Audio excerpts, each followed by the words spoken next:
दोस्तों, legal and legal में एक बार फिर से आपका स्वागत है।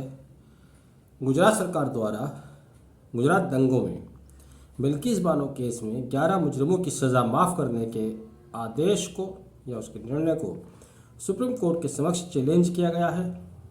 सुप्रीम कोर्ट के समक्ष एक PIL दाखिल की गई है जो कि तृणमूल कांग्रेस की सांसद मोहिया मोइत्रा द्वारा दाखिल की गई है। दूसरा, एक अधिवक्ता द्वारा भी इस निर्णय को चैलेंज किया गया है।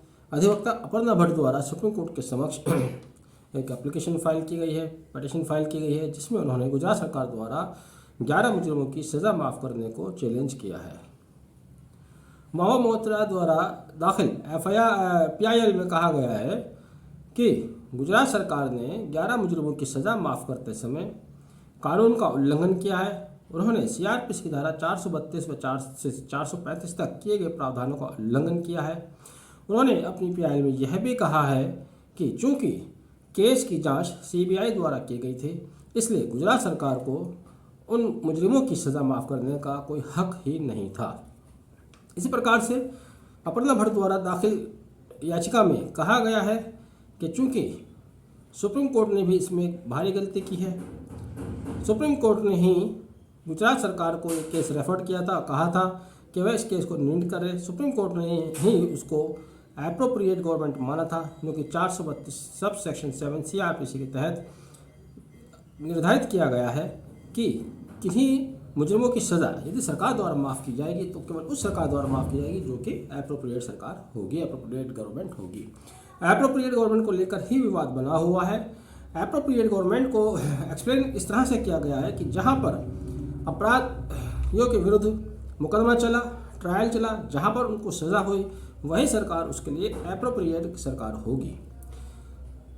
इस मामले में मुकदमा भले ही अपराध गुजरात में घटित हुआ हो, लेकिन चूंकि इनका ट्रायल महाराष्ट्र ट्रांसफ़र कर दिया गया था, महाराष्ट्र राज्य के न्यायालय द्वारा, सेशन जज द्वारा ही 11 मुजरिमों को सज़ा सुनाई गई। ये 11 मुजरिम उम्र कैद की सज़ा।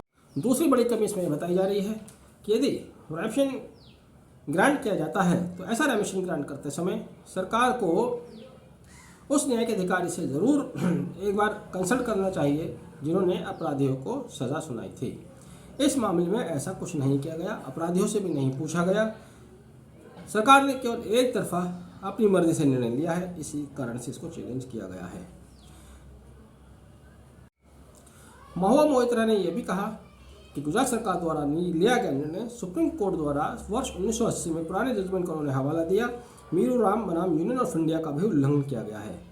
मीरू राम बनाम यूनियन ऑफ इंडिया में सुप्रीम कोर्ट ने ही ये निर्धारित किया था कि जब किसी व्यक्ति को, किसी अपराधी को रेमिशन दिया जाता है, तब सरकार को ध्यान देना होगा, उसका स्पष्ट करना होगा कारण कि क्यों उसको रेमिशन दिया जा रहा है, उसकी रेलिवेंसी क्या है, और साथ ही उसके रिफॉर्म का उद्देश्य को भी स्पष्ट करना होगा।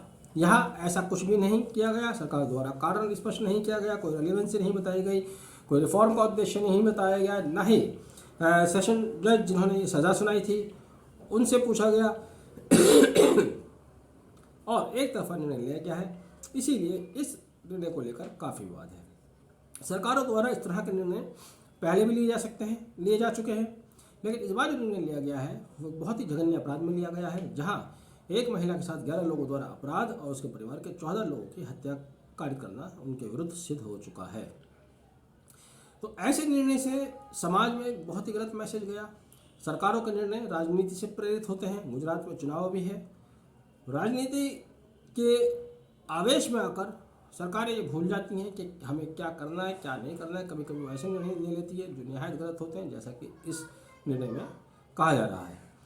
अब हमेशा की तरह जिस तरह से पूरा पक्ष और विपक्ष दो खेमों में बढ़ जाया करता था, पहली बार ऐसा दिख रहा है कि लोग दो खेमों में नहीं बटे हैं, चाहे वो सत्ता पक्ष में है चाहे विपक्ष में है। कोई भी खुले या दबे लहजे में इस निर्णय का विरोध ही कर रहा है, कोई इसका खुले तौर पर समर्थन नहीं कर रहा है। ऐसे में सुप्रीम कोर्ट के समक्ष दाखिल PIL के सक्सेस होने की बहुत ज़्यादा संभावना है।